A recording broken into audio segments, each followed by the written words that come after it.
Olá, como vai? Tudo bem?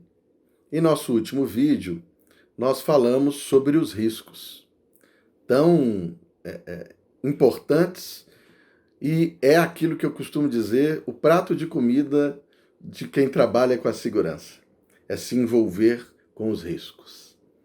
E nós temos que relembrar, conforme está inclusive no fluxo da ISO 31000, que é a ISO que trata sobre o processo de gerenciamento de riscos, as melhores práticas de gerenciamento de riscos que existem no mundo, que ela traz, após o estabelecimento ali do contexto da organização, que a organização precisa identificar os seus riscos e identificar os fatores causais dos riscos.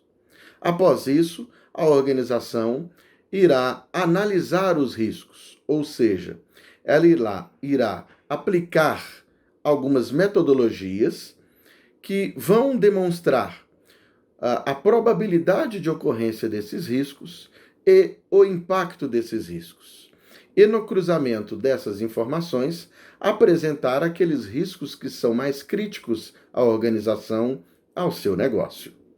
Após isso, a organização, a partir dessas metodologias, dessas ferramentas que utiliza, ela faz a avaliação do risco, que eu costumo dizer o seguinte: é a definição de quais os principais riscos que devem ser tratados. Um ranqueamento daqueles que são os riscos mais críticos e que merecem um tratamento no curto, no médio e no longo prazo. E tratamentos diferenciados. A partir disso, falar do tratamento do risco envolve uma série de questões.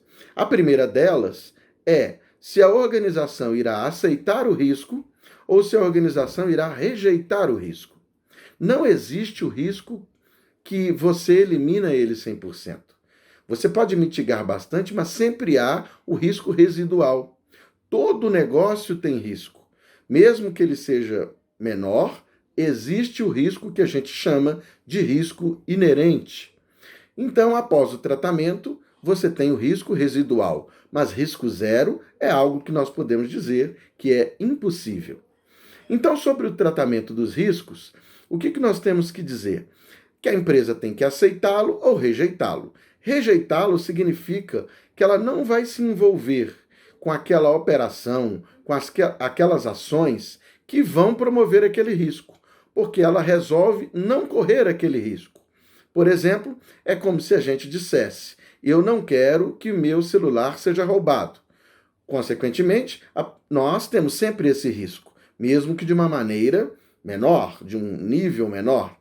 Para não correr esse risco, basta não termos um celular. Ou seja, a partir do momento que nós temos um aparelho celular, nós já incorremos em várias possibilidades de riscos com este aparelho. Então, o tratamento precisa, antes de mais nada, ter essa definição: aceitar o risco ou rejeitar o risco. A partir do momento que a empresa aceita o risco, ela pode simplesmente assumir esse risco, não fazer nada para tentar diminuí-lo. Consequentemente, ela está assumindo as consequências que podem advir da ocorrência, da concretização desse risco. A empresa também, ela pode, a gente pode falar assim, que é terceirizar ou transferir o risco a outro, que normalmente isso é feito através, por exemplo, da contratação de seguro. Ou seja, quando o risco se concretizar, um terceiro irá então pagar pelo prejuízo ou pelo dano que tenha acontecido. A maneira mais comum que nós temos é a redução do risco. E aí existem várias maneiras de se trabalhar a redução do risco. Você precisa, primeiramente, ter elementos de detecção do agente causador do risco, detecção da probabilidade ali do risco estar eminente de acontecer. A partir disso, você pode ter ali elementos que nós chamamos de barreiras ou elementos de impedimento, no qual a ideia é impedir que o agente agressor chegue àquele bem que você está protegendo. E aí, consequentemente, ele não irá atuar sobre esse bem. ou, no mínimo, ele tenha atraso ou demore a chegar nesse bem e também deixe rastros da sua passagem para chegar nesse bem, de forma que possa ser identificado.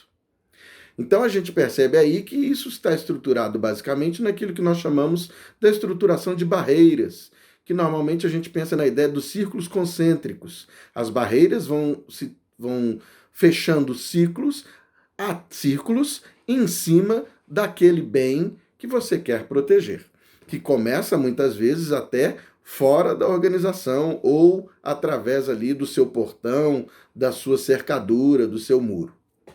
Então, você pode também, no processo de tratamento, fazer o que nós chamamos de dissuasão, ou seja, inibir o agente agressor de tentar fazer algo, porque ele vai se sentir inibido porque existem sistemas, existem barreiras que vão detectá-lo, que vão identificá-lo. Então ele se sente inibido em tentar executar determinada ação contra um bem.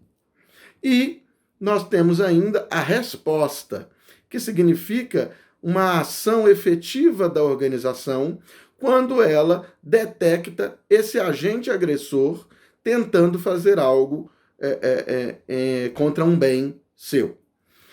Então, essas ações, elas não podem ser separadas, estanques. Essas ações precisam ser interligadas, ou seja, se uma empresa detecta, através do sistema de câmeras, através do sistema de alarmes, um agente agressor, um invasor, é preciso, portanto, que haja barreiras para impedir que esse agressor tenha acesso facilitado ao bem, ao seu interesse, e também uma maneira de responder a este agente, para, inclusive, contê-lo e, quem sabe, evitar com que ele concretize determinado risco. Então aí a gente percebe que muitas vezes, nos dias atuais principalmente, nós temos visto pessoas dizerem assim, coloca umas câmeras ali que está tudo bem. A câmera não é monitorada, a câmera nem tem gravação muitas vezes, achando que só a inibição vai impedir com que ocorra o risco. Muitas vezes colocando algumas barreiras, mas nenhuma maneira de identificar se alguém transpassa essas barreiras. E não tendo uma resposta a dar, não tem ninguém que é acionado no caso de um alarme. Então os sistemas acabam ficando fragilizados. E aí a gente bota a culpa, isso não funciona. Muitas vezes não funcionou exatamente porque o sistema não foi interligado de uma maneira adequada.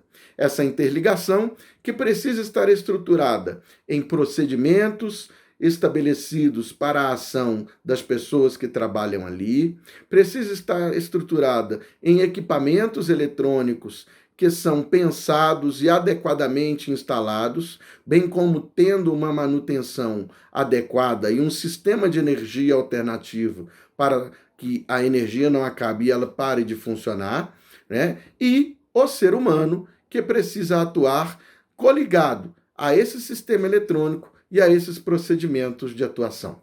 Então, como a gente vê, também não é simples e também não é um pacote pronto o processo de tratar um risco.